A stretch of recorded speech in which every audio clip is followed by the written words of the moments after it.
नमस्कार, मी Anushree Karandikar. Talk time या कार्यक्रमामध्ये तुमचं सगळ्यांचं अगदी मनापासून स्वागत. टॉक टाईममध्ये आजचा जो आपला विषय आहे तो म्हणजे वंध्यत्व निवारण आणि IVF.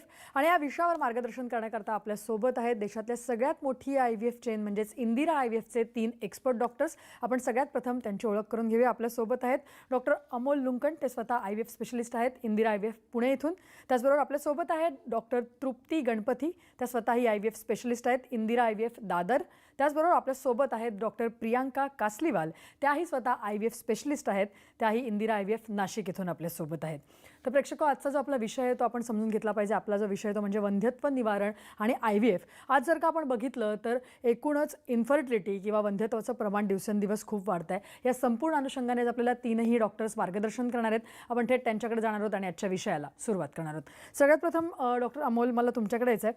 डॉक्टर अमोल, मला तुम्हाला सगळ्यात प्रथम हेच विचारायचं आहे की टेस्ट ट्यूब बेबी, आता टेस्ट ट्यूब बेबी ही टर्म जी आहे ती सगळ्यांना आता माहिती झालेली आहे. आज जर का बघितलं तर सेलिब्रिटीजसुद्धा टेस्ट ट्यूब बेबी चा वापर करताना दिसत आहेत. कुठेतरी त्यांच्या दृष्टिकोनातून सुद्धा ही टर्म पुढे येते. तर आपल्या सामान्य प्रेक्षकांना समजेल अशा सोप्या भाषेत तुम्ही सांगू शकाल का की टेस्ट ट्यूब बेबी ही टर्म नेमकी काय आहे, म्हणजे नेमकं काय? खूपच चांगला प्रश्न आहे. बऱ्याच लोकांना हे कळत नाही की IVF किंवा टेस्ट ट्यूब बेबी म्हणजे एक्झॅक्टली काय.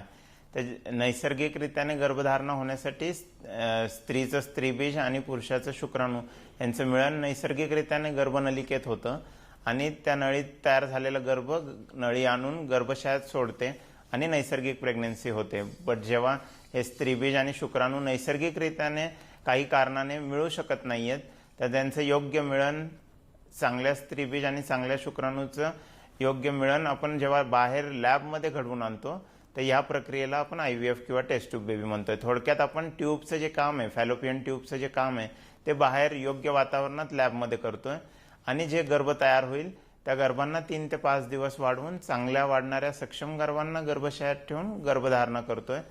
तर ह्या टेक्निकला टेस्ट ट्यूब बेबी असं म्हटलं जातं. आपण बेसिकली फॅलोपियन ट्यूबचं जे काम होतं ते बाहेर लॅबमध्ये घडवून आणतोय आणि म्हणून ह्याला IVF किंवा इन विट्रो फर्टिलायझेशन किंवा टेस्ट ट्यूब बेबी म्हटलं जातं.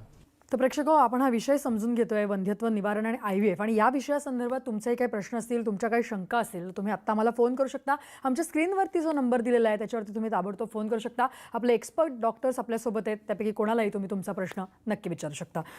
त्यानंतर आपण डॉक्टर तृप्ती त्यांच्याकडे जाणार आहोत. डॉक्टर तृप्ती, मला तुम्हाला ॲक्च्युली हे विचारायचं आहे की जसं आत्ता डॉक्टरांनी म्हटलं तसं की टेस्ट ट्यूब बेबी खराब असतील ज्या महिलांमध्ये, त्यांना हे प्रॉब्लेम्स होऊ शकतात.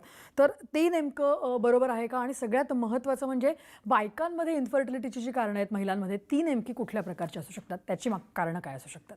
सामाजिकदृष्ट्या बाळ न होण्यासाठी स्त्रीलाच दोषी ठरवलं जात. तर प्रत्येक वेळी स्त्रीमध्येच प्रॉब्लेम असतो असं नाही. नवरा बायको दोघांमधून कोणीही जिम्मेदार असू शकतो. यासाठी दोघांची टेस्टची गरज आहे, ज्यामुळे इन्फर्टिलिटीचं कारण माहीत पडेल आणि योग्य ती ट्रीटमेंट करू शकाल. स्त्रियांमध्ये इन्फर्टिलिटी असण्याची ह्यापैकी कारण असू शकत, जसं की दोनों ट्यूब ब्लॉक आहे, एंडोमेट्रियोसिस, PCOD या पॉलिसिस्टिक ओवेरियन डिझीज, एडिनोमायोसिस या गर्भाशयाला सूज, किंवा उशिरा लग्न केल्यामुळे वाढत्या वयोमुळे इन्फर्टिलिटी येऊ शकते. तसेच नसबंदी ऑपरेशनच्या नंतर किंवा मासिक पाळी बंद झाली असेल, म्हणजेच मेनोपॉज, TB या अनएक्सप्लेन्ड इन्फर्टिलिटी यासारख्या कारणमुळे इन्फर्टिलिटी या वांझपणा येऊ शकते.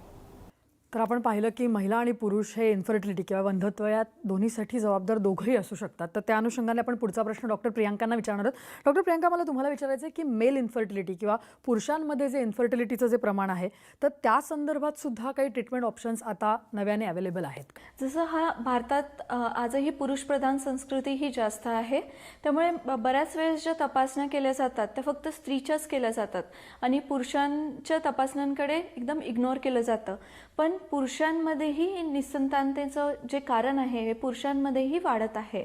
जसे की आपण कारणं जर बघायला गेली पुरुषांमध्ये, तर पुरुषांमध्ये विविध लेवलवरती कारणं असू शकतात, की जसं की त्यांचा हार्मोनल संकेतच व्यवस्थित नाही. बरेचसे पुरुष असतात ज्यांना दाढी मिशन असतात, तर त्यांच्यामध्ये बऱ्याचदा हार्मोनल इम्बॅलन्स असतो. त्यामुळे मेंदूतून जो संकेत यायला पाहिजे आणि त्यांच्या अंडकोशामध्ये ते शुक्राणू बनायला पाहिजे ते व्यवस्थित होत नाही, आणि हे कार्य व्यवस्थित होत नसल्यामुळे त्यांच्या वीर्यामध्ये शुक्राणूच सापडत नाहीत. काही पुरुष असतात त्यांच्यामध्ये मेन अंडकोशाच्या लेवलला काही कारणं असतात, जसं की त्यांना लहानपणी कधी गालफुगीचा त्रास म्हणजे मम्स आपण म्हणतो असं झालेलं असतं, किंवा खूप मोठं काही इन्फेक्शन झालेलं असतं, किंवा कॅन्सरची रेडिओथेरपी, किमोथेरपी, या सगळ्या गोष्टींमुळे अंडकोशाला बऱ्याच प्रमाणात इजा झालेली असते, आणि अशा पुरुषांमध्ये शुक्राणूचे प्रमाण हे एकदमच कमी असते, किंवा त्यांची हालचाल ही कमी असते. काही पुरुषांमध्ये लाईफस्टाईलमुळे, आजकाल जर आपण बघितलं आजचं हे धकाधकीचं जे आयुष्य आहे त्याच्यात पुरुषांमध्ये शुक्राणूंमध्ये कमतरता किंवा त्यांच्या हालचालीमध्ये कमी, या सगळ्या गोष्टी आपल्याला स्ट्रेसफुल लाईफस्टाईल, त्याच्यानंतर alcohol drinking, tobacco chewing, smoking, या विविध कारणांमुळे या गोष्टी दिसून येतात.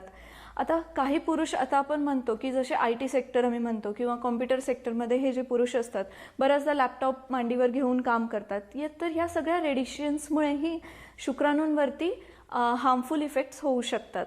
मग आता या समजा आपल्याला आपण एखाद्या पुरुषाची तपासणी केली, आपण सिमेन अनालिसिस ही एक सिंपल टेस्ट अशा पुरुषांमध्ये करतो, त्याच्यात आपल्याला कळून आलं की त्यांचा काउंट किती आहे, म्हणजे किती त्यांची संख्या आहे शुक्राणूंची त्या वीर्यामध्ये, किंवा किती त्यांची गती आहे, व्यवस्थित हालचाल करतायत की नाही, किंवा ते मॉर्फॉलॉजिकली नॉर्मल आहेत की नाही, म्हणजे त्या शुक्राणूचं डोकं, मान आणि शेपटी एकदम व्यवस्थित आहे की नाही, हे आपण बघून घेतो. आता काउंट जर आपण बघितला गेला तर WHO क्रायटेरियानुसार 15 मिलियन पर ml वीर्यामध्ये आपल्याला शुक्राणू असले पाहिजेत. असे काही पुरुष असतात ज्यांचं काउंट जो असतो तो जवळपास 10 ते 15 मिलियन असतो. अशा पुरुषांमध्ये आपण जनरली IUI, इंट्रायुट्राईन इन्सेमिनेशन, ज्याच्यामध्ये पुरुषाचं जे वीर्य आहे ते व्यवस्थित वॉश करतो आणि त्याच्यातले जे चांगले हालचाल करणारे शुक्राणू, जिवंत व्यवस्थित शुक्राणू असतात ते त्यांच्या वाईफच्या, त्या स्त्रीच्या गर्भाशयामध्ये सोडतो. त्याला आपण इंट्रायुट्राईन इन्सेमिनेशन म्हणतो. काही पुरुष असतात त्यांच्या वीर्यामध्ये शुक्राणूच नसतात, ज्याला आपण अझूस्पर्मिया म्हणतो. अशा पुरुषांमध्ये असं कधी कधी आढळतं की त्यांच्या अंडकोशात तर शुक्राणू बनतायत पण ते बाहेर वीर्यामध्ये येत नाही आहेत. अशा पुरुषांमध्ये आपण डायरेक्टली त्यांच्या अंडकोशातून शुक्राणू काढतो, त्याला आपण टेस्टिक्युलर स्पर्म एस्पिरेशन म्हणतो, आणि ते स्त्रीच्या स्त्रीबीजांशी मिळवून त्यांचे गर्भ तयार करून मग आपण गर्भाशयात सोडू शकतो. तर आपण वंध्यत्व निवारण आणि IVF या विषयावरती आणखीनही डॉक्टरांकडून समजून घेणार आहोत, परंतु इथे वेळ झाली एका छोट्याशा ब्रेकची. तुम्ही कुठे जाऊ नका, पाहत राहा टॉक टाइम.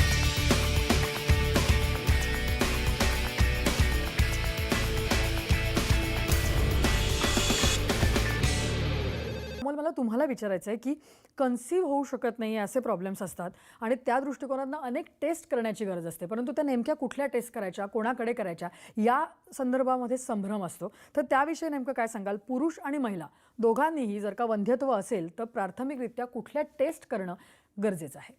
ज्या दाम्पत्यांना नैसर्गिकरित्याने सतत 1 वर्षाहून अधिक प्रयत्न करूनही जर गर्भधारणा होत नसेल, अशा दाम्पत्यांना निसंतानता आहे असं आपण म्हणतो.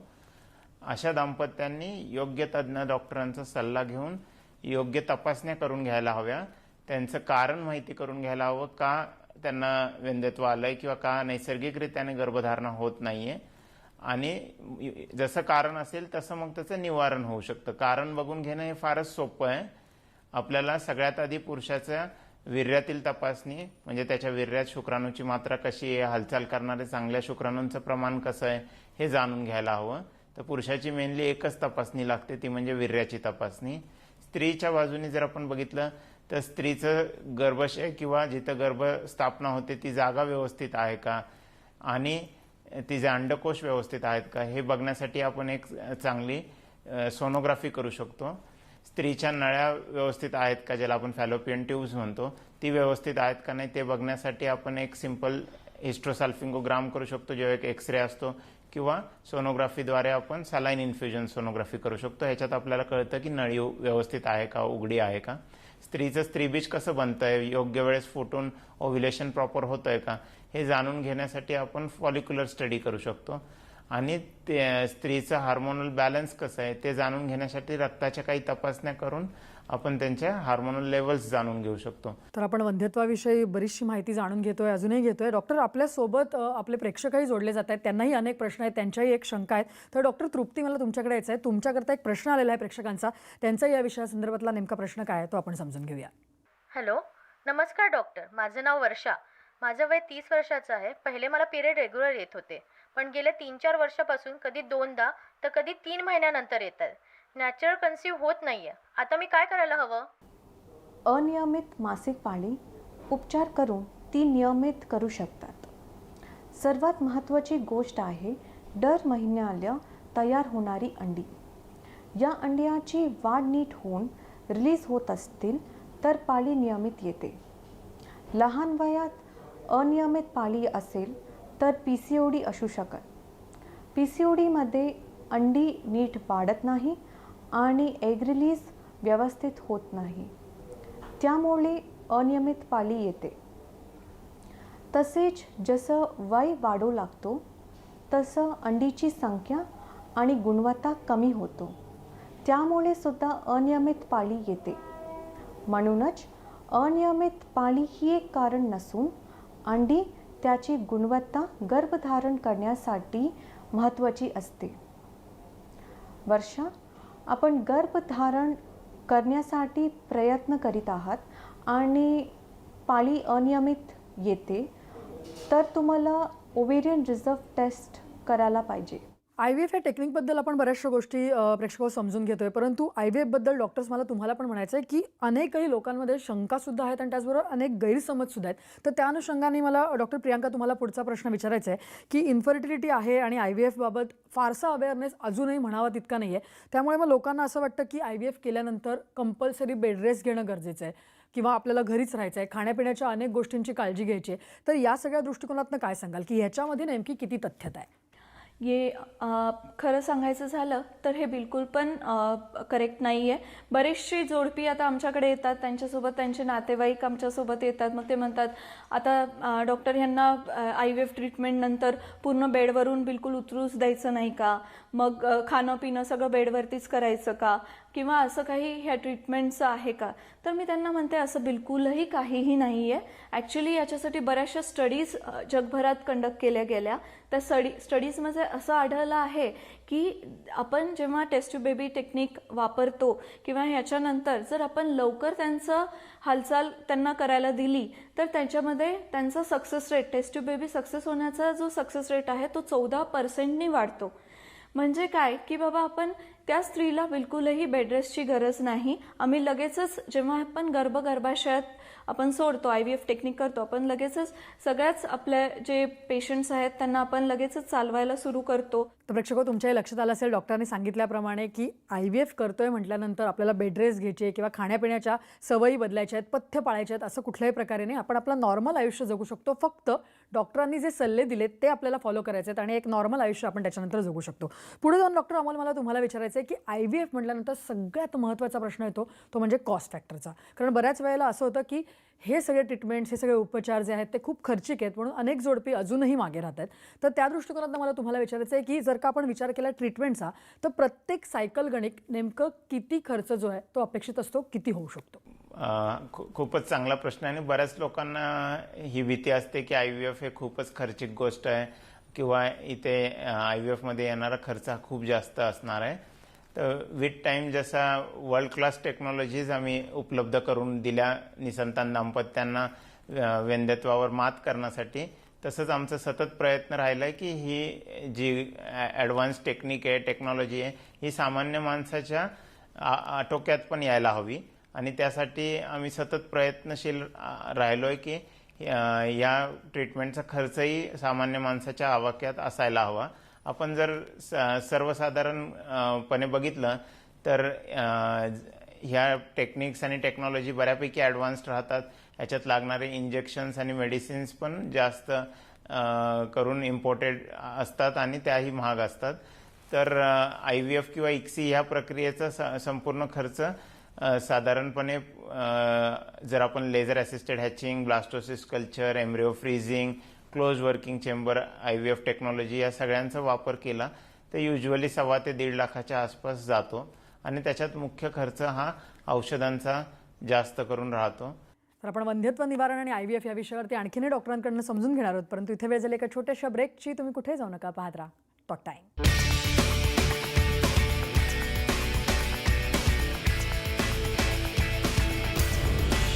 तृप्ती यांच्याकडे मला पुढचा प्रश्न त्यांना विचारायचा आहे. डॉक्टर, आज अशी अनेक कपल्स आहेत की ज्यांच्यामध्ये आधी जी प्रेग्नन्सी झाली आहे त्याच्यामध्ये काही डिफेक्टिव्ह मुलं जन्माला आलेली आहेत, त्यांना काही आधीच प्रॉब्लेम झालेले आहेत. तर अशा वेळेला सेकंड प्रेग्नन्सीच्या वेळेला जर का त्या कपल्सनी IVFचा आधार घेतला तर त्यांना नॉर्मल मुलं होऊ शकतात का? सुदृढ मुलं त्यांना IVFच्या द्वारे होऊ शकतात का? होय, अशा दंपतीयांना निरोगी बाळके लाभू शकतात. आमच्या इंदिरा IVFमध्ये एक ॲडव्हान्स्ड टेक्नॉलॉजी आहे, प्री इम्प्लांटेशन जेनेटिक स्क्रीनिंग या PGS टेक्नॉलॉजी. जर तुमच्या पहिल्या बाळमध्ये Down syndrome, Turner syndrome, cystic fibrosis, sickle cell anaemia इत्यादी अनुवांशिक आजार असेल तर तुम्हाला PGS टेक्नॉलॉजीचा लाभ घेतला पाहिजे.